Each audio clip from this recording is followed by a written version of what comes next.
Assalamualaikum warahmatullahi wabarakatuh. Halo adik-adik, hari ini kita belajar mengenai materi analisis korelasi. Ayo berkomunikasi. Setiap manusia pasti mempunyai ukuran tinggi badan. Namun, apa dasarnya dapat dikatakan bahwa seseorang memiliki tinggi badan yang tinggi atau yang pendek? Apakah kita bisa menyebutkan seperti ini? Orang pertama memiliki tinggi badan yang pendek, orang kedua tinggi, orang ketiga pendek, orang keempat pendek, dan orang kelima tinggi. Atau kita bisa menyebutnya seperti ini. Kita misalkan ada seseorang lagi hadir dengan tinggi badan 100 cm, sehingga membuat orang pertama menjadi tinggi, orang kedua tinggi, orang ketiga tinggi, orang keempat tinggi, dan orang kelima tinggi. Hal ini dikarenakan kita menggunakan 100 cm sebagai acuan yang menunjukkan bahwa tinggi batas maksimal yaitu 100 cm, selebihnya merupakan bertinggi badan tinggi. Perlu kalian tahu bahwa ketika mengambil kesimpulan dari suatu data, tentunya kita perlu suatu standar yang jelas dan pasti, agar setiap orang tidak mengambil kesimpulan yang berbeda. Oleh karena itu, suatu korelasi memiliki suatu standar nilai tingkat korelasi.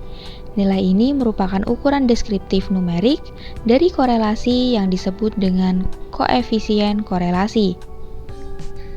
Koefisien ini akan memberikan informasi arah tren data dan sekaligus tingkat korelasinya, apakah kuat, sedang, atau lemah.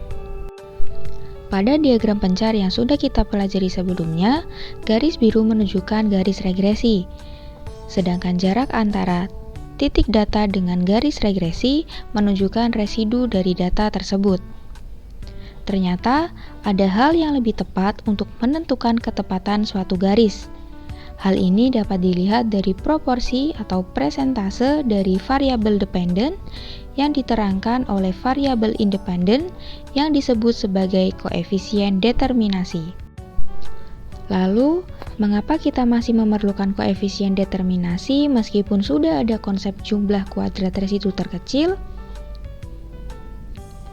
Koefisien determinasi atau R² atau R kuadrat adalah pengujian koefisien determinasi yang bermaksud untuk mengukur kemampuan model dalam menerangkan seberapa pengaruh variabel independen secara bersama-sama atau stimulasi mempengaruhi variabel dependen, di mana uji koefisien determinasi dilakukan untuk mengetahui seberapa besar variabel endogen secara bersama-sama mampu menjelaskan variabel eksogen.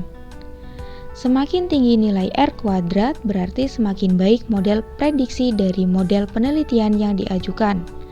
Uji koefisien determinasi dilakukan untuk menentukan dan memprediksi seberapa besar atau pentingnya kontribusi pengaruh yang diberikan oleh variabel independen secara bersama-sama terhadap variabel dependen. Nilai koefisien determinasi yaitu antara 0 dan 1. Jika nilai mendekati 1, artinya variabel independen memberikan hampir semua informasi yang dibutuhkan untuk memprediksi variabel dependen. Namun, jika nilai semakin kecil, artinya kemampuan variabel-variabel independen dalam menjelaskan variabel dependen cukup terbatas. Sampai di sini dulu untuk pembahasan pengertian analisis korelasi. Terima kasih, sampai jumpa di pertemuan selanjutnya.